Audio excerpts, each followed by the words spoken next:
Hello students, my name is Geetanjali Inderia. Welcome to step up academy. चलिए, आज जो हम प्रारंभ करने वाले हैं उससे हमारे बच्चे बड़े प्रसन्न हो जाएंगे, क्योंकि आज मैं लेकर आई हूँ कोर्स बी। कोर्स बी के बच्चे बहुत परेशान हो रहते हैं, कई जगह उन्हें मिलता नहीं है कोर्स बी। उन्हें ऐसा लगता है कि कुछ एक्स्ट्रा हमें भी मिलना चाहिए कोर्स ए के जैसा। तो आप टेंशन मत लीजिए, क्योंकि स्टेप अप अपने किसी भी बच्चे को परेशान नहीं देख सकता, किसी को भी दुखी नहीं कि एक का पढ़ा दिया और एक हिंदी को छोड़ दिया। तो जहाँ जहाँ कोर्स ए हमारा पढ़ाया जाएगा वहीं वहीं से कोर्स बी भी पढ़ाया जाएगा। तो कोर्स बी का भी मैं पहला पाठ लेकर आई हूँ आपके लिए, जो कि आपके आने वाली परीक्षा के लिए सहूलियत देगा। आपको बहुत ही आसान रहेगा आपको पेपर में पढ़ना, आपको याद रखना। तो मैं कोर्स बी का जो पहला पाठ है काव्य खंड का, वो लेकर आई हूँ साखी, है ना। एक पाठ साखी का, फिर एक पाठ हम गद्य खंड का करेंगे, फिर आगे एक अगली बुक का, इस तरीके से लेकर चलेंगे सीक्वेंस में। तो आपके जो एग्जाम आने वाले हैं उनके साथ कवर हो जाएगा। पाठ को कुछ इस तरह से मैं पढ़ाऊंगी कि आप पाठ के कवि से भी परिचित हो जाएंगे, पाठ के मुख्य बिंदुओं से भी परिचित हो जाएंगे। और पाठ को पढ़ने में इसलिए मजा आएगा क्योंकि पाठ का जो टॉपिक है साखी, वो अपने ही कई सब टॉपिक में डिवाइड भी किया गया है प्रत्येक साखी के अनुसार। तो पाठ को पढ़ने का कुछ नया तरीका, कुछ नया ढंग समझ में आ जाए, मज़ा आ जाए। एक ही साखी से किस तरीके का प्रश्न बनेगा वो भी आप ध्यान रखिएगा, मैं आपको बताऊंगी। और पाठों के प्रश्नोत्तर हम अपने अगले वीडियो में करते, केवल एक वीडियो में हम पाठ का पढ़ना ही पूर्ण करेंगे, क्योंकि वीडियो छोटा हो और आपको समझ में आ जाए। एक बार में पूरा पाठ खत्म कर देना, मतलब वो तो उस समय की बात है जब हम बिल्कुल एग्जाम हमारे करीब कौन से रहेंगे, प्री बोर्ड चलते रहेंगे, तब आप एक बार में खटखट पढ़ा दीजिए, तब तक तो हमें बहुत कुछ याद हो चुका होगा। क्योंकि हमारी अभी 10th नई नई है, हमारे लिए पाठ नया है, इसलिए बिल्कुल आप सही कर रही है। छोटा छोटा ही पाठ पढ़ाइए, हमारा कंप्लीट हो जाएगा, हम कर लेंगे, बिल्कुल आप कर लोगे। चलिए तो पढ़ते हैं साखी। ये किसके द्वारा लिखा हुआ है और साखी का अर्थ क्या है? साखी का अर्थ क्या है ये इसके अंतर्गत बिंदुओं में मैंने रखा हुआ है, स्पष्ट है आपके लिए कि साखी आखिर है क्या। चलिए तो देख लेते हैं कि साखी लिखा किसने, पहले इस पर नजर डालते हैं। साखी पद हैं जो कि कबीरदास जी के द्वारा लिखे हुए हैं। आखिर ये कबीरदास जी, जिनका नाम बहुत सुनने में आता है, हैं कौन ये? तो इतनी सारी बातें इनके जो इनके बारे में हैं वो मैं लेकर उपस्थित हुई हूँ आपके सामने, कि कबीरदास जी का जन्म हो चाहे मृत्यु, दोनों ही मान्यताओं में मान्यताएं मतलब मानी गई हैं, ऐसा बोला गया है। निश्चित नहीं है कि उनका जन्म कहाँ हुआ और उनकी मृत्यु कब और कहाँ हुई, ये निश्चित नहीं है। क्योंकि क्या होता है कि पहले जो हमारे कवि हुआ करते थे, अक्सर तो अपना लिखते हैं, अक्सर कभी अपना जिक्र करते हैं अपने पदों में, अपनी कविताओं में, अपनी पंक्तियों में, अपने अगर परिचय कुछ ऐसा है तो उसमें उनका जिक्र होता है। पर कबीरदास जी ने अपने पदों में कभी भी अपनी बात नहीं कही है, कभी भी उन्होंने अपना जन्म या अपनी अंतिम दिनों में ये कहाँ थे, इस तरीके की कोई बात नहीं कही है, जिससे लोगों के अंदर आज भी ये है कि शायद यहाँ पर इनका जन्म माना जाता है और यहाँ तक यहाँ इनकी मृत्यु का सन माना जाता है, ऐसा माना ही गया है, निश्चित नहीं है। तो हम भी उनके साथ मान ही लेते हैं। कबीरदास जी का जन्म 1398 में 1398 में काशी में हुआ, ऐसा माना जाता है। गुरु रामानंद के शिष्य, इनके गुरु का नाम है रामानंद के शिष्य कबीर ने 120 वर्ष की आयु पाई। 120 वर्ष तक कबीरदास जी ऐसे कहते हैं कि जीवित रहे, और इनके गुरु हैं वो हैं गुरु रामानंद जी। जीवन के अंतिम कुछ वर्ष उन्होंने मगहर में बिताए और वहीं चिर निद्रा में लीन हो गए। ऐसा माना जाता है कि जब ये अंतिम क्षणों में मगहर में थे, तभी वहीं ये अपनी चिर निद्रा में, अर्थात उन्होंने अपना शरीर त्याग दिया और संसार से विरक्त हो गए। कबीरदास एक महान संत, कवि, समाज सुधारक थे, एक महान संत थे, साधुओं के जैसी इनकी प्रवृत्ति थी, ये साधु की चर्या में ही रहते थे। क्योंकि ये जो है वो एक संत के समान ही इनके लक्षण थे, वैसे ही ये कार्यों को करते थे। ये बहुत अच्छे इन्होंने पद लिखे हैं, शिक्षाप्रद पद लिखे हैं, इसलिए इन्हें कवि कहते हैं। इनके शब्द हैं, इनकी साखी हैं। समाज सुधारक थे, क्योंकि इनकी प्रत्येक साखी में, इनके प्रत्येक पद में समाज के लोगों के लिए सीख दी गई है, शिक्षा दी गई है। जो उन्होंने प्रत्यक्ष देखा, जो उन्होंने अनुभव किया, वो अपनी साखी में इन्होंने पदों के आधार पर लिख दिया। और ये लोगों को जागरूक करने के लिए, लोगों को बताने के लिए कि सच क्या है और पाखंड क्या है, क्या दिखावा है और क्या प्रत्यक्ष है, ये सब कुछ उन्होंने बताया है। अंधविश्वास और पाखंड के विरोधी थे। अंधविश्वास, अंधे हो जाते हैं लोग, कई बार लोगों के अंदर धर्म के प्रति श्रद्धा और धर्म के प्रति अंधविश्वास, ये दोनों बातें बहुत अलग होती हैं। तो अंधविश्वास, पाखंड मतलब जबरदस्ती का, वो कह रहे हैं कि कुछ लोग दिखाते हैं मतलब अंदर कुछ है हृदय में और बाहर पूजा पाठ, ये व्रत, ये त्योहार, ये तीर्थ यात्रा, ये यहाँ, ये काशी, ये काबा, ये मंदिर, ये मस्जिद, मतलब वो कह रहे हैं इधर उधर लोग जाते रहते, तो उन्हें ये पाखंड लगता है। कबीर ने इसे पाखंड कहा है ना, क्योंकि कबीर कहते हैं कि भाई कहाँ कहाँ जा रहे हो, सब कुछ यहाँ है। तो पाखंड के विरोधी थे।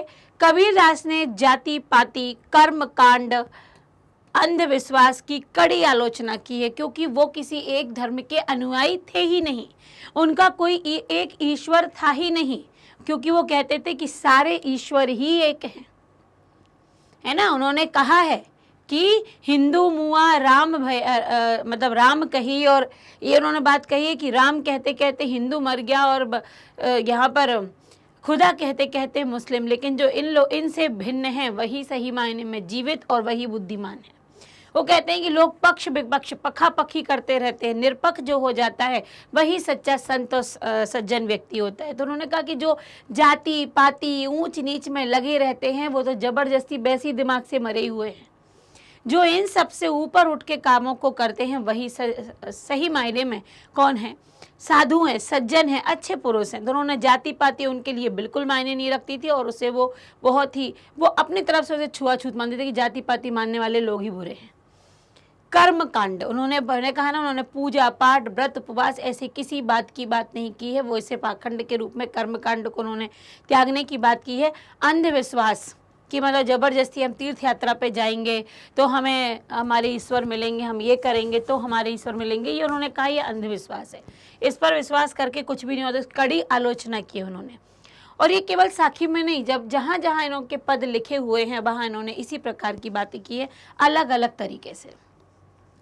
ईश्वर एकता पर जोर, उन्होंने कहा, मैंने कहा ना अभी कि उन्होंने कहा है कि ईश्वर एक है। राम और रहीम ये कहना यदि छोड़ दे, मतलब राम है ना, खुदा, ये कहना जो छोड़ देता है, जो इससे मुक्त होकर है, वही सही मायने में जीवित है।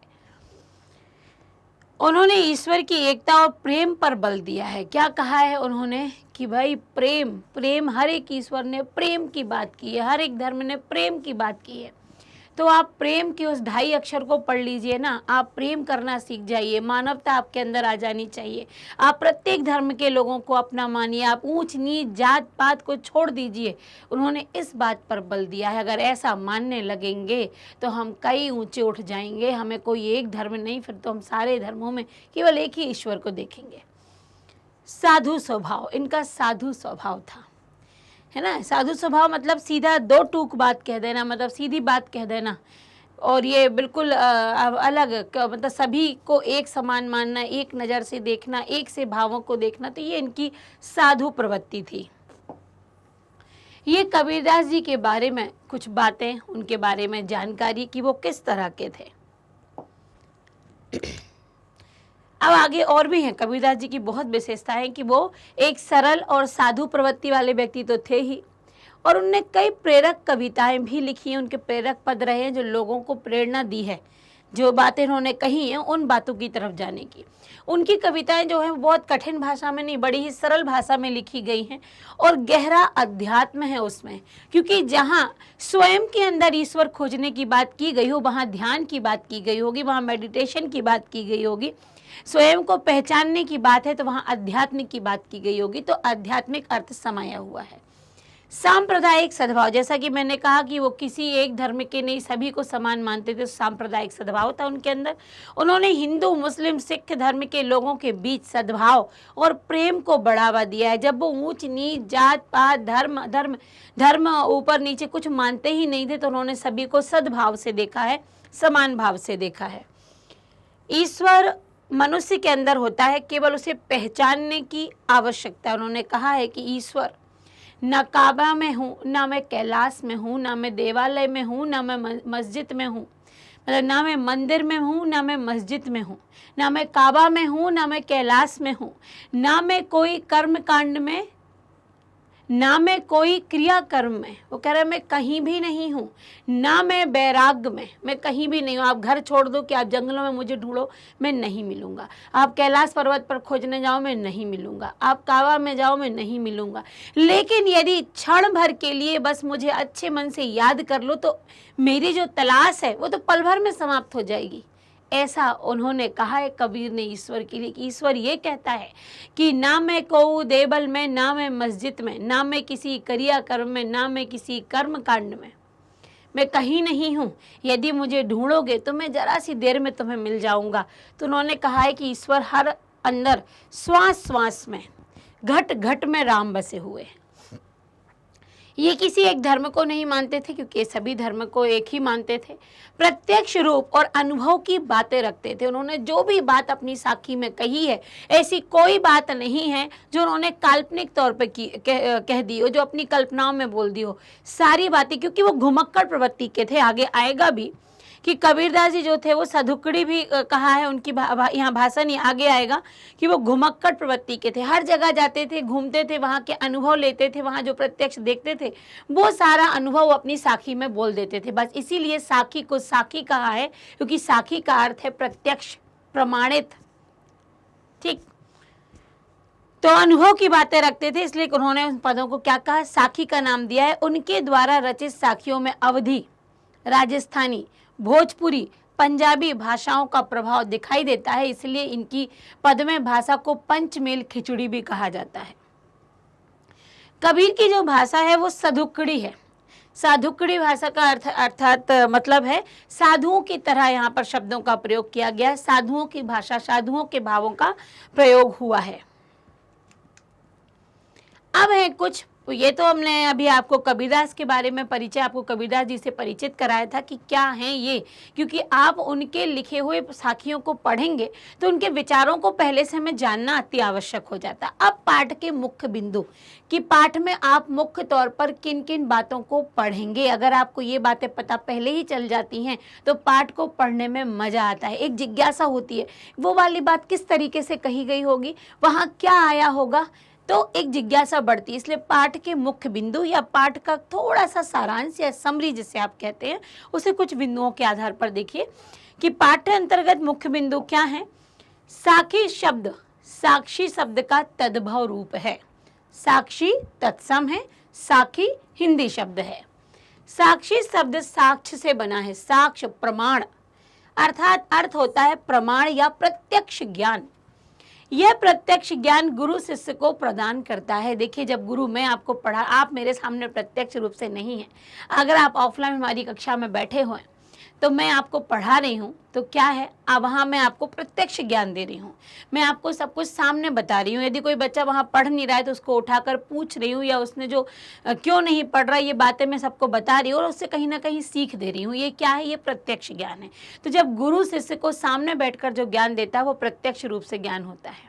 ठीक है, उसे प्रत्यक्ष ज्ञान कहते हैं। वाणी की महत्वता का वर्णन है। यहाँ पर वाणी की महत्वता को बताया गया है कि वाणी कैसी होनी चाहिए, मधुर होनी चाहिए, वाणी प्रेम पूर्ण होनी चाहिए, वाणी को अच्छा और शीतलता प्रदान होती है अगर हम अच्छे से बोलते हैं तो। आगे है, ईश्वर रोम रोम में बसे हैं। यहाँ एक और बात कही गई है कि ईश्वर कहाँ बसे हुए हैं। ईश्वर रोम रोम में बसे हुए हैं, अर्थात हर जगह ईश्वर है। हमारे सांस सांस में, घट घट में, रोम रोम में ईश्वर हैं। एक साखी में यह बताया है। फिर एक साखी में बताया है कि अहम के साथ, घमंड के साथ ईश्वर कभी भी अंदर निवास नहीं करता। यदि हमारे अंदर घमंड है तो हमारे अंदर ईश्वर नहीं होगा, और ईश्वर होगा तो किसी भी प्रकार के ये बुरे गुण हमारे अंदर नहीं आते हैं। ईश्वर प्राप्ति में सुख, वो कह रहे हैं कि एक साखी में है कि ईश्वर प्राप्ति ही सच्चा सुख होता है।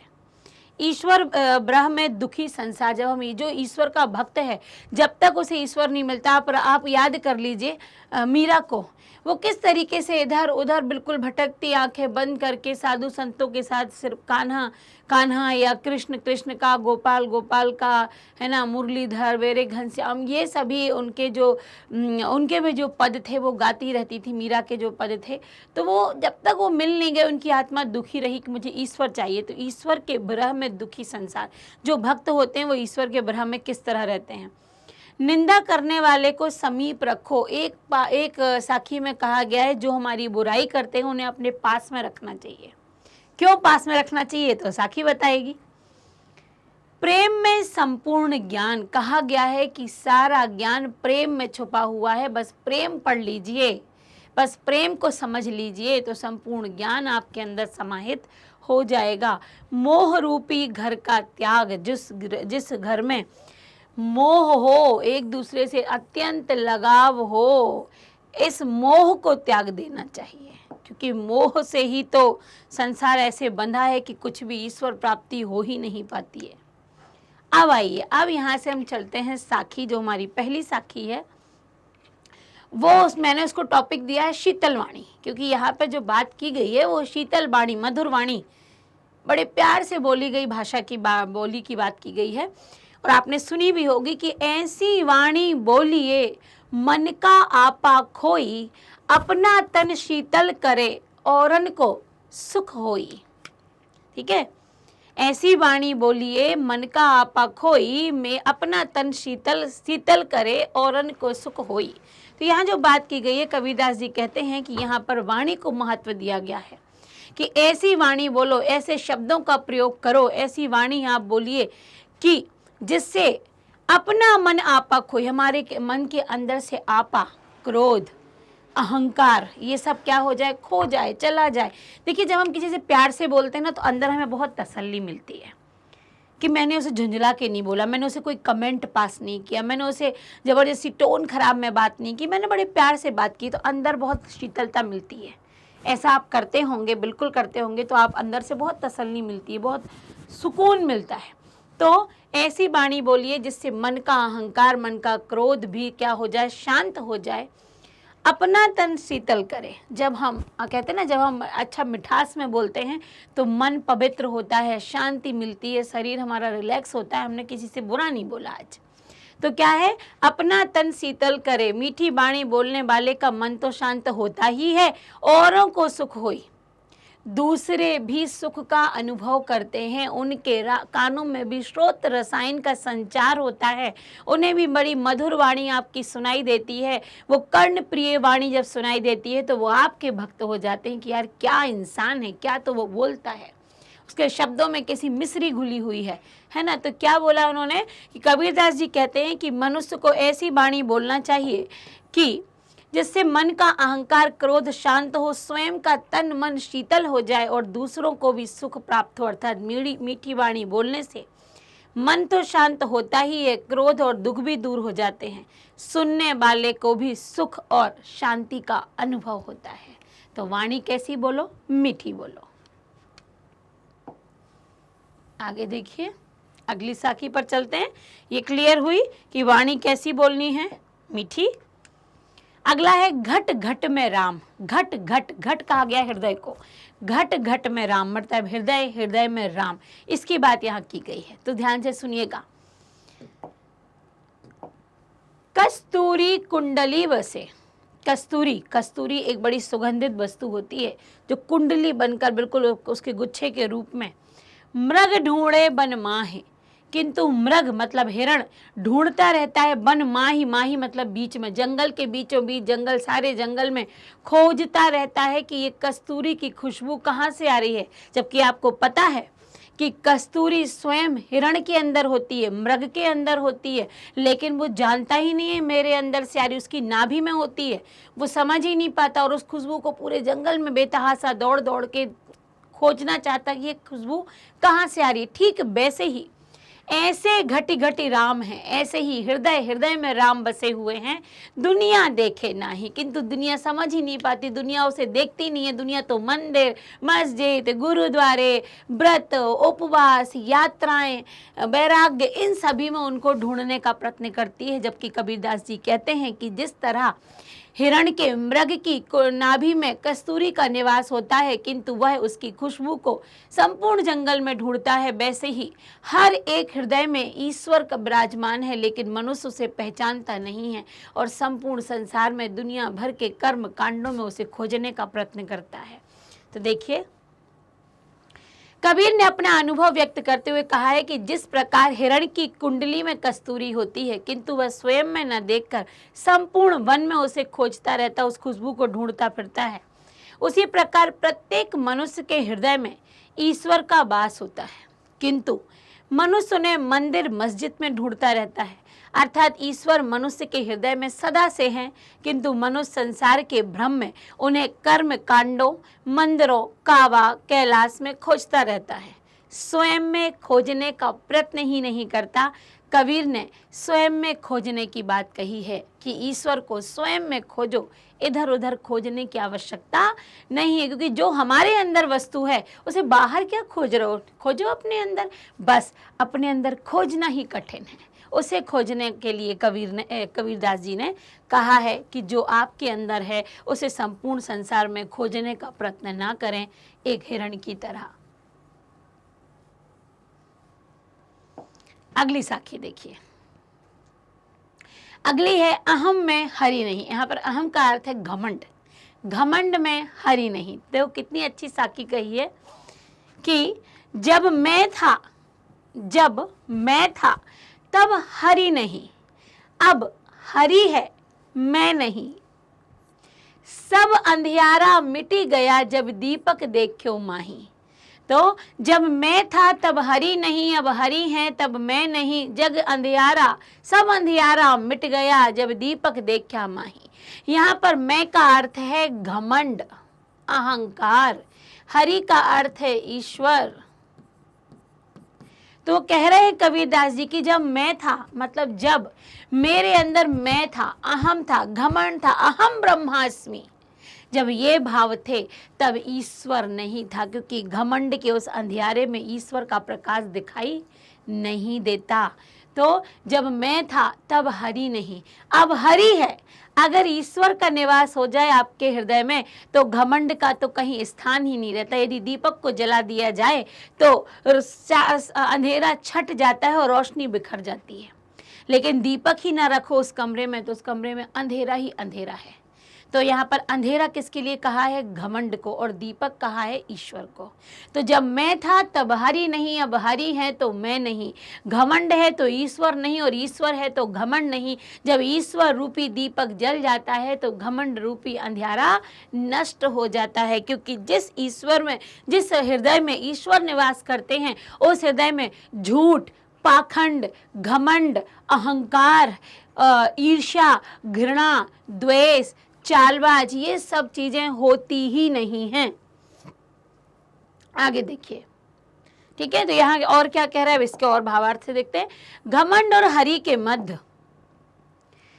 मध्य का विरोधाभास करते हुए कबीरदास जी कहते हैं कि जब हृदय में घमंड निवास करता है तो ईश्वर का वास नहीं होता है। जहाँ ईश्वर का वास होता है वहाँ अहम नहीं होता है। ईश्वर रूपी दीपक जब मनुष्य के हृदय में जल जाता है तो घमंड रूपी अंधकार दूर हो जाता है। अर्थात अपने हृदय में ईश्वर को ही रहने दो, अन्य सभी बुराइयों से अपने आप ही क्या हो जाओगे, दूर रह जाओगे।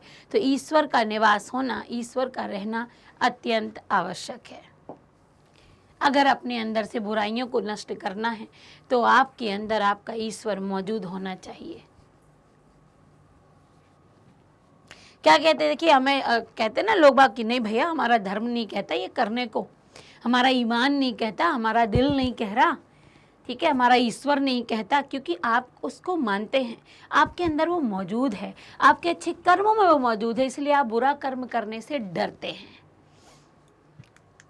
अगला देखिए, ईश्वर का वियोग। ईश्वर का जब वियोग होता है, ईश्वर के भक्त से ईश्वर बिछड़ जाता है। आप देख लो जो ईश्वर भक्त रहे हैं, ये कबीरदास जी तो ईश्वर भक्ति ही हैं, लेकिन एक ईश्वर नहीं, इन्होंने तो ईश्वर को पाने का प्रयत्न अंदर ही किया है। सूरदास, मीरा और भी ऐसे ईश्वर, गोपियां है ना, सबरी, केवट, कितनों की हम बात कहें, और जटायु, ये सब जो उनके याद में रहे और उनको मिले भी, कहीं ना कहीं से उन्हें अपने भगवान प्राप्त हुए। तो कह रहे सुखिया सब संसार हैं, खायो अरु सोबे। सारा संसार सुखी है। हम मनुष्य क्या मानते हैं, अरे यार अच्छे से सोना मिल जाए और अच्छे से भोजन मिल जाए, बस जीवन बढ़िया चल रहा है, नींद पूरी हो रही है, अच्छा खाना मिल जाता है, भरपूर हम खाना खाते हैं, तो हम इसमें एक और चीज़ कहते हैं, अच्छी नौकरी है, इसलिए अच्छी रोटी है और अच्छी भरपूर नींद आती है। हम संसार के आम व्यक्ति इसी को सही, इसी को सुख मानते हैं कि सोने मिल रहा है, खाने मिल रहा है, बस यही हमारा सुख है। किंतु वो कह रहे हैं कि दुखिया दास कबीर है, लेकिन मुझ जैसा कबीर तो दुखी होगा जिसको कौन नहीं मिला, जिसको ईश्वर नहीं मिल रहा है। वो क्या है, दुखी है। जागे अरु रोबे, ईश्वर का भक्त दिन रात ईश्वर की तलाश में, अपनी तपस्या में, उनके नाम के भजन में दिन रात जागता है, और जब तक उसको ईश्वर नहीं मिलता वो दुखी रहता है। तो एक ईश्वर भक्त के लिए, ईश्वर के भक्त के लिए तो ये पूरा संसार दुखी है, कि दुखी के रूप में है, वो दुखिया है क्योंकि उसको ईश्वर नहीं मिला। वो तो जागता रहता है और रोता रहता है, मतलब उनकी याद करता रहता है, उनका भजन करता रहता है कि वो मुझे कब प्राप्त होंगे। और यहाँ पर आम व्यक्ति क्या मान रहा है, सब संसार पूरा सुखी है, देखो खा रहा है और सो रहा है, सुखी है। हम रो रहे हैं, हम जाग रहे हैं, क्योंकि हमें तो हमारा सुख नहीं मिला, क्योंकि हमारा सुख कौन है, हमारा सुख ईश्वर है।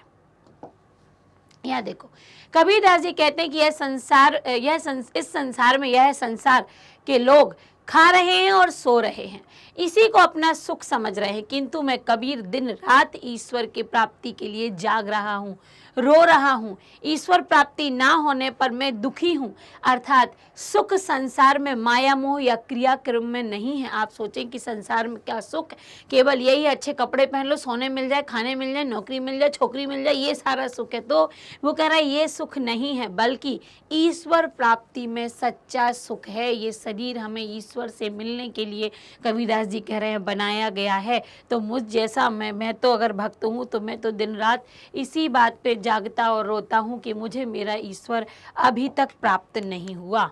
अगला है विरह व्यथा। विरह होता है जुदाई, जुदाई की व्यथा, बिछोह की व्यथा, बिछुड़ जाना। तो क्या उसकी क्या दुख है, ये देखिए क्या कह रहे हैं कबीरदास जी ने, क्या उपमा दी है। विरह भुवंगम मतलब होता है सांप, विरह का सांप, जुदाई का सांप, विरह का सांप, बिछोह का सांप। तन बसे, जब तन में लग जाता है, जिसको हम प्रेम करते हैं वो हमसे बिछड़ जाए तो वो उसकी जो बिछड़ने की जो तकलीफ है वो एक सांप के समान पूरे शरीर में चलती रेंगती रहती है। मंत्र न लागे कोई, जिस पर कोई मंत्र काम नहीं करता, कोई दवा काम नहीं करती, कोई मंत्र, कोई झाड़ फूंक, कुछ भी काम नहीं करता। राम वियोगी ना जिवे, जिवे तो बोरा होई। तो कह रहा है कि राम का जो वियोगी है, जो राम के विरह में है, एक तो वो जीवित नहीं रहेगा, और यदि वो जीवित रह गया तो वो पागल हो जाएगा, क्योंकि उसे ईश्वर नहीं मिल रहा। ईश्वर नहीं मिल रहा, वो रोते रोते पागल हो जाएगा। या तो वो जीवित नहीं रहेगा। जो सच्चा ईश्वर भक्त है वो ईश्वर प्राप्ति में लगा रहता है, या तो उसे राम मिल जाए, मतलब ईश्वर मिल जाए तो वो जीवित रहेगा, यदि ईश्वर नहीं मिलते तो वो जीवित नहीं रहेगा। और यदि ईश्वर के ना मिलने पर भी जीवित रह गया तो वो क्या हो जाएगा, वो पागल हो जाएगा। ये उसका सबसे बड़ा दुख है, और यह दुख एक बार शरीर में लग गया सांप की तरह रेंगता रहता है, जिस पर कोई मंत्र काम नहीं करते। तो यहाँ पर कबीरदास जी कह रहे हैं कि विरह का सांप यदि शरीर में हो तो किसी भी प्रकार का मंत्र काम नहीं करता, क्योंकि विरह की आग में व्यक्ति का हाल बहुत बुरा हो जाता है। किसी प्रकार से वह अपनी स्थिति सुधार ही नहीं पाता। राम के वियोग में राम भक्त पागल हो जाता है। सच्ची ईश्वर भक्ति होती है जहाँ भक्त भगवान का विरह सहन नहीं कर पाता। जो सहन ना कर पाए जहाँ पर, वो सबसे अधिक वहाँ प्रेम है, और पागल हो जाता है। विरह की व्यथा संसार का सबसे बड़ा दुख है। किसी को चाहना और उससे दूर हो जाना, इससे बड़ी तकलीफ कुछ नहीं होगी। तो उसी की बात यहाँ की गई है। अगला है निंदक करे निर्मल। जो निंदा करने वाले होते हैं वो हमें साफ कर देते हैं, वो हमें स्वच्छ कर देते हैं। कैसे? तो उसके लिए कबीर ने कहा है कि जो आपकी बुराई करते ना उनसे दूर मत भागो। अरे उन्हें तो अपने घर में ही रख लो, घर के पास में ही रख लो, उन्हें अपना मित्र ही बना लो, क्योंकि वो बुराई करते रहेंगे और हम बुराइयों को यदि और उन बुराइयों से सुनकर चिढ़ो मत, उन बुराइयों को सुन लो और फिर उसे अपने अंदर से निकालने की कोशिश करो। तो वो ऐसे लोग आपकी बुराई करते रहेंगे, आप सुधरते रहोगे, आप साफ हो जाओगे। तो क्या कह रहे हैं वो? निंदक नेड़ा राखिए आंगन कुटी बंधाई, बिन सावण पानी बिना निर्मल करे सुभाई। ठीक है, निंदक नियर, एक और इसका शब्द बनता है, निंदक नियरे राखिए आंगन कुटी चबाए, बिन पानी सावन बिना निर्मल करे अच्छाए। ठीक है, उसी शब्दों का हेरफेर है कि निंदक नेड़ा राखिए, मतलब निंदा करने वाले को, नेड़ा मतलब पास में वाले को पास में रखिए, क्योंकि उनके आंगन कुटी छबाई मतलब उसे अपने आंगन मतलब बिल्कुल करीब रखो, क्योंकि बिना सावन बिना पानी के, आपको ना सावन लगाना पड़ेगा ना आपको पानी का इस्तेमाल करना पड़ेगा और आप साफ हो जाओगे। कहने का तात्पर्य कि आपको अपने अंदर की बुराइयों को हटाने के लिए फिर कुछ किसी और की आवश्यकता नहीं है, आपको कुछ मेहनत नहीं करनी पड़ेगी, क्योंकि वो आपके समीप में रहकर आपकी बुराइयां कर आप उसको सुधारने का प्रयत्न करेंगे तो आप वैसे ही अंदर से क्या हो जाओगे? निर्मल हो जाओगे। तो यहाँ पर कबीरदास जी कहते हैं,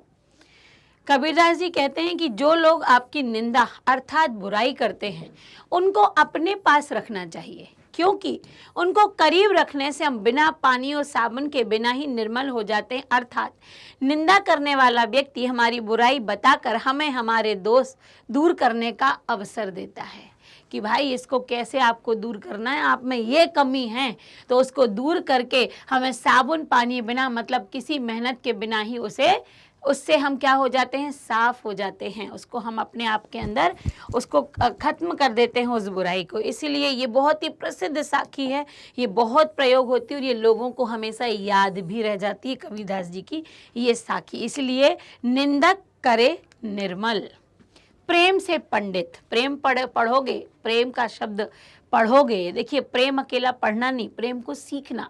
प्रेम को कैसे सीखना?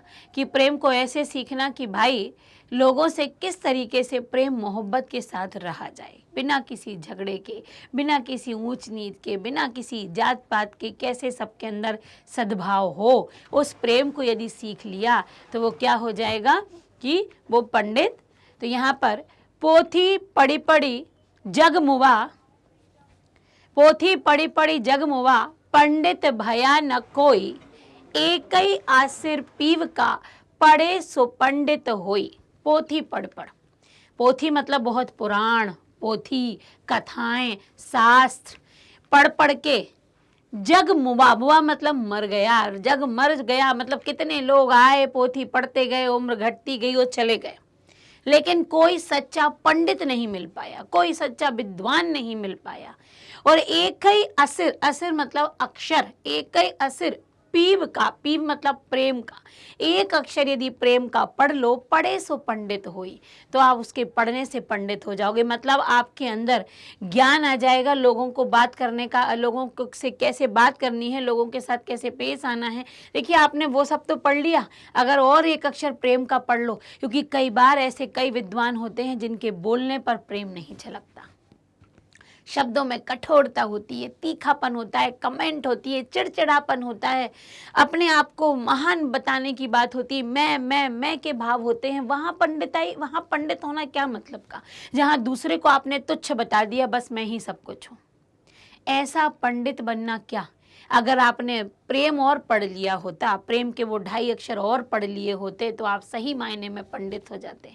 तो वो कह रहे हैं कि पोथी पढ़ पढ़ जग मुबा, पंडित भया न कोय, और एक अक्षर प्रेम का, पढ़े सो पंडित होई।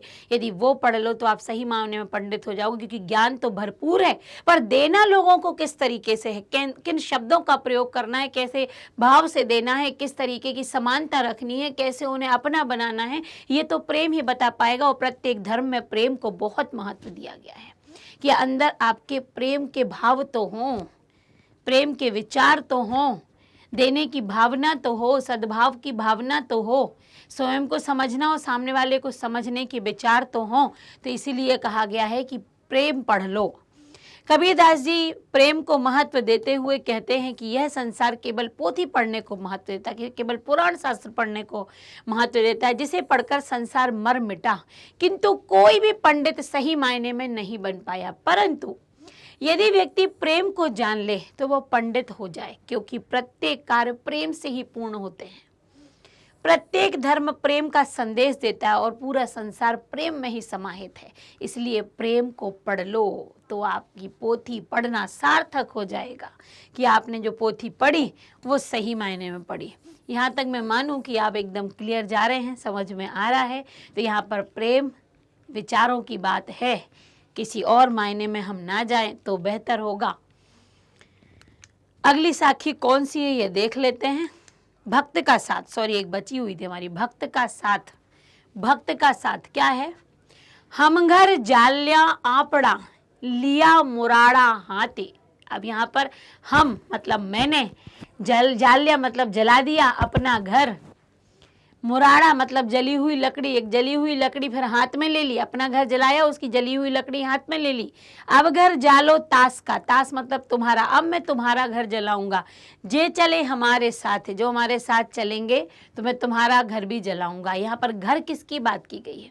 घर की बात की गई है, हमारे मोह का घर, ईर्ष्या का घर, द्वेष का घर, घृणा का घर, जो उन दीवारों से बना हुआ था।